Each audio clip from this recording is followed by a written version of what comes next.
안녕하세요. 반갑습니다. 정윤도입니다. 자, 이번엔 현대모백스 이야기를 해보겠습니다. 주가가 다시 9,000원 위로 올라섰습니다. 오늘 시장 분위기 자체가 그렇게 강한 편은 아니었죠. 하지만 중요한 건 코스피가 3,400선을 단단하게 지켜주고 있다는 점입니다. 흔히 말하는 발판을 다지고 있는 구간이라고 보시면 됩니다. 연휴가 끝나고 나면 재상승 가능성이 커진다. 이게 시장의 큰 그림입니다. 특히 이번 사이클에서 중심에 설 종목군 바로 로봇과 바이오, 반도체입니다. 그 중에서도 단연 로봇 섹터가 대장 역할을 하고 있죠. 왜냐? 이 신고가 랠리가 가장 많이 터져 나온 게 바로 로봇주들이기 때문입니다. 이 현대모백스 역시 역사적 신고가를 돌파한 지 오래되지 않았습니다. 7,100원을 뚫고 올라온 뒤에 만약 여기서 추세가 끝났다면 주가가 쭉 미끄러졌을 겁니다. 하지만 현실은 어떻습니까? 오히려 숨을 고르면서 다음 국면을 준비하는 모습이 명확하게 보이고 있죠. 이 9월 초부터 시작된 상승이 어느덧 한 달을 이어오고 있습니다. 지난 금요일에 시장이 마이너스 2.4% 급락할 때 현대모백스는 마이너스 3.4% 정도만 조정을 받았습니다. 이 시장 충격 대비 견고했다는 뜻이고 무엇보다 블록딜 악재는 이미 상당 부분 소화됐다고 보셔도 무방합니다. 만약 만원선을 가파르게 돌파해 준다면 그 이유는 단순한 상승이 아니라 랠리 구간으로 전환될 수 있습니다. 지금은 잠깐 숨고르기에 불과하다는 거죠. 여기서 또 한 가지 중요한 포인트가 있습니다. 로봇주 전반이 여전히 강세를 유지하고 있다는 사실입니다. 로보티즈, 오늘도 다시 한번 고점 돌파를 시도했습니다. 신고가 바로 밑에 바짝 붙어서 움직이고 있고요. 강한 주도주의 전형적인 패턴입니다. 여기에 한국 PIM 같은 종목도 역사적 신고가 22,300원을 눈앞에 두고 있습니다. 시총이 작긴 하지만 추세 자체는 매우 강력합니다. 원익홀딩스 역시 신고가 근처에서 버티고 있죠. 그리고 클로봇 역시 잠깐 조정이 나오긴 했지만 추세가 끝났다 보기에는 무리입니다. 숨고르기 속에서도 불씨는 살아있다는 거죠. 결국 관건은 대장주입니다. 현재는 로보티지가 대장 역할을 하고 있는데 투자주의 해체 후 이 주의 구간으로 넘어가면서 변동성이 불가피합니다. 하지만 이거는 위험이라기보다는 기회로 보는 게 맞습니다. 왜냐하면 대장주의 흐름은 이 시장 전체를 끌고 가기 때문입니다. 특히 10월 24일 굉장히 중요한 일정이 기다리고 있죠. 이 블록딜 매각 이슈가 본격적으로 시행되는 시점입니다. 단기적으로는 변동성을 만들 수 있지만 시장은 이미 그 이벤트를 소화할 준비를 끝내고 있습니다. 단기 악재는 사실상 막바지에 왔다는 얘기죠. 다만 여기서 꼭 기억하셔야 할 부분은 투자 주의, 경고, 재지정 이 조건입니다. 단순히 투자주의 해체 이후에 무조건 날아간다? 아닙니다. 조건도 명확히 있습니다. 예를 들어 9월 15일 종가가 9,100원이었는데 그 이상을 유지해야 하고 해체 전일 종가 9,000원보다도 높아야 합니다. 이 두 가지 조건은 이미 확인이 가능합니다. 문제는 세 번째 조건입니다. 판단일의 종가가 이틀 전 종가보다 무려 40% 이상 올라야 한다는 건데 이건 쉽지 않습니다.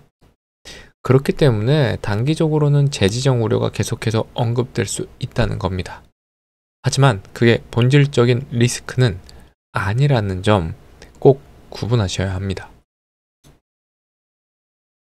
예를 한번 들어보겠습니다. 현대모백스가 이렇게 야금야금 올라가다가 어느 날 만원에 도달했다고 가정해 보시죠.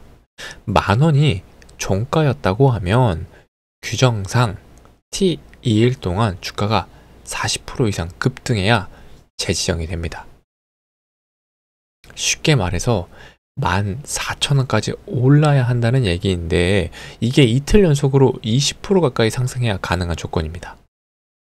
현실적으로는 어떻습니까? 시가총액이 이미 1조 원에 가까워진 상황이라 상한가 한 번에 추가 급등이 뒤따르지 않는 이상 3일 만에 40% 상승은 결코 쉬운 일이 아닙니다. 따라서 이 투자 경고 재지정 가능성은 낮다고 보는 게 합리적입니다. 이 기간으로 보면 최초 판단일이 10월 1일이고 이후 하루씩 수년되면서 10월 20일까지가 기준일입니다. 결국 중요한 건 이틀간 40% 폭등인데 지금 구간에서는 거의 불가능한 조건이라고 보시면 됩니다. 오히려 중요한 건 그 이유입니다. 바로 10월 24일 블록딜입니다. 무려 780만 주가 시장에 풀리게 되죠. 자, 이게 악재냐? 단기적으로는 분명 맞습니다. 이 대주주 지분 매각인이 심리적으로 충격을 줄 수밖에 없죠. 하지만 여기서 중요한 포인트는 이 물량이 소화가 되면 악재는 오히려 소멸된다는 점입니다. 주가는 악재를 선반영하는 성격이 있기 때문에 막상 블록들이 진행되고 소화가 끝나면 해소 랠리가 나올 가능성이 높습니다. 그러니까 두 가지 시나리오를 동시에 준비해야 합니다.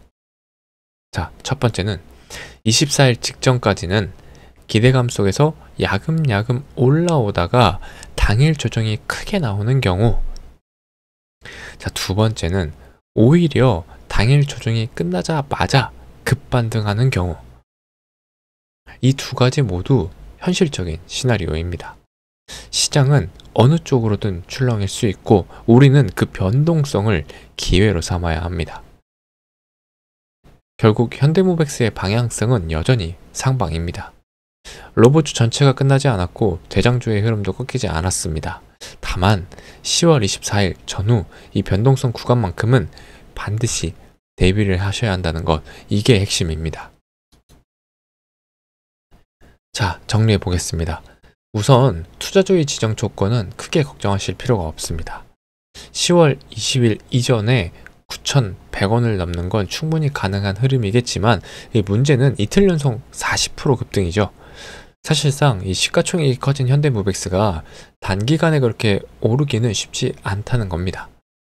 따라서 이 재지정 가능성은 낮다고 보시면 되겠습니다. 그렇다면 남은 건 추세입니다. 이 로봇주는 아직 끝나지 않았습니다. 대장주들도 다시 반등을 시도하고 있고 신고가에 붙어있는 종목들이 여전히 많습니다. 그러니까 이 시장이 살아있고 큰 그림의 상승 흐름은 이어지고 있다는 겁니다.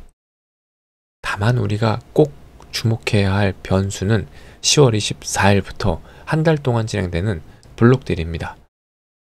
이 물량이 언제, 어떤 방식으로 나올지는 알 수 없습니다. 그래서 그 전후로는 단기적인 변동성이 불가피합니다.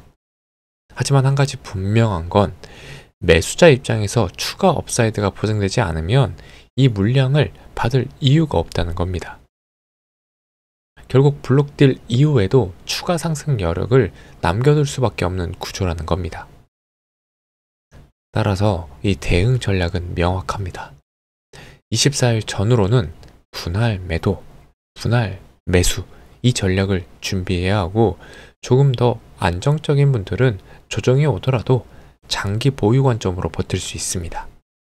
중요한 건 미리 준비하시는 거고 전략을 세운 사람만이 이 구간에서 기회를 극대화할 수 있다는 겁니다. 자, 여러분, 오늘 내용 정리해드린 것처럼 현대모백스는 추세가 꺾이지 않았습니다. 오히려 이제부터가 더 중요합니다. 블록딜이라는 단기 변수가 있겠지만 이걸 미리 준비한 사람과 그렇지 않은 사람의 결과는 완전히 달라질 겁니다. 그래서 제가 정리해 놓은 이 매수 매도 타점과 변동성 대응 전략, 그리고 이 블록딜 이후 시나리오까지 한눈에 보실 수 있게 자료를 준비했습니다. 이 영상에서 다 말씀드리기 어려운 디테일한 부분들 여러분께 꼭 필요할 겁니다. 이 자료가 필요하신 분들은 위 상단의 번호 010-7710-3914로